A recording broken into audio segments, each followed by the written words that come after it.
let's just pause for a second.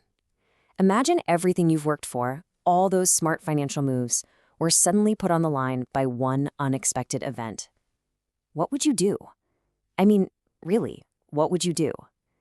That's the financial test we're all secretly afraid of. And today, we're going to figure out how to ace it. So to do that, let's meet Alex. Now, Alex is probably a lot like you.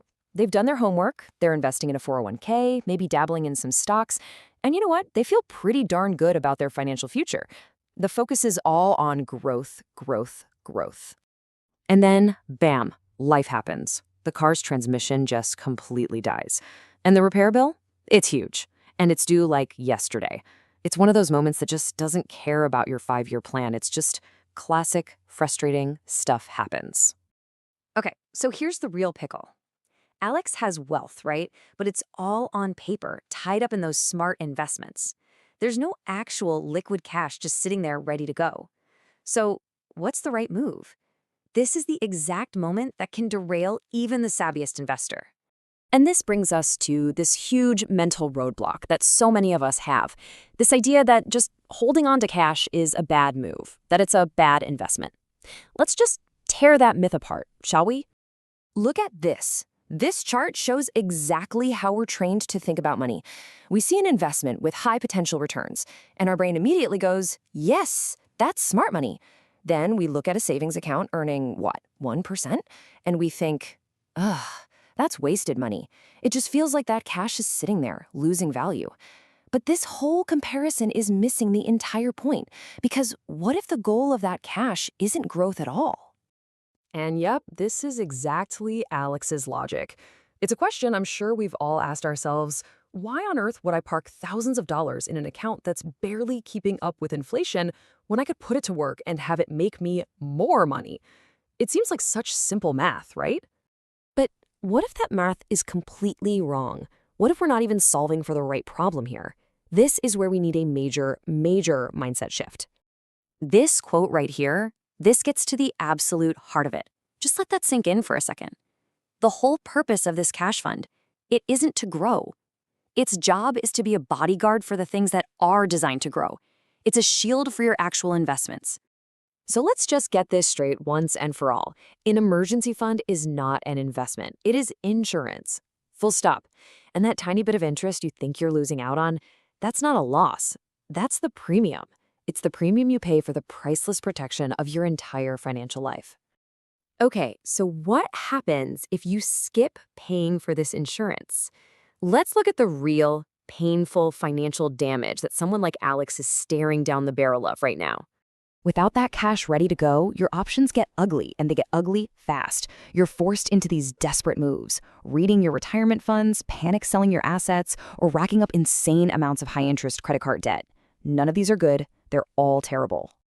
So let's take a look at option 1, the one that kind of feels the easiest. Just pull the money from your 401k. I mean, it's your money, right?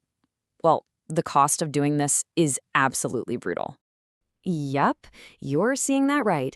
Between the 10% early withdrawal penalty and your regular income taxes, you could easily lose 35, 40, even 45% of the money you take out. It just vanishes. It's a catastrophic loss, all because you needed cash in a hurry? All right, so the 401k is a bad idea. What about selling other stuff? Stocks, maybe a piece of property? Well, the thing about emergencies is they don't give you time to wait around for the best offer. You need that money and you need it now.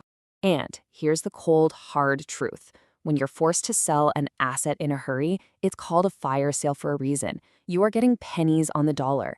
You end up destroying the very value you worked so hard to build in the first place. So, how do we avoid all this pain? Well, it all comes down to building your financial life in the right order on top of the right base. Let's try an analogy, because this one really makes it click. Building your wealth is a lot like building a solid, sturdy house. You can't just throw up the walls and slap a roof on it and call it a day. The order you build in is absolutely critical. Step 1, before you do anything else, is you pour that solid, steel-reinforced concrete foundation. That's your emergency fund. Only after that foundation is set, then you start putting up the walls. That's paying off your high-interest debt. And only then, once all that is solid, do you put on the roof. And that's your long-term investments, the real wealth growth. Look, nobody throws a party to celebrate pouring a foundation. It's not the sexy part of building a house. But you know what happens when a storm, a job loss, a medical bill, a busted car hits a house with no foundation? The whole thing comes crashing down. So if you don't remember anything else from this, please remember this. 1, an emergency fund is not an investment. 2, it is insurance. And 3, and this might be the most important, it protects your investments from the single biggest threat in a crisis, which is you, about to make a desperate, panicked decision. So this all leads to a really personal question. You're building this incredible financial house for your future, which is amazing, but just stop and ask yourself, honestly, how solid is your foundation? Hey, if the answer is not as solid as I'd like it to be, the time to start mixing that concrete is right now, today. If you want to learn exactly how and connect with other people who are on the exact same journey, you can join a free community all about financial learning.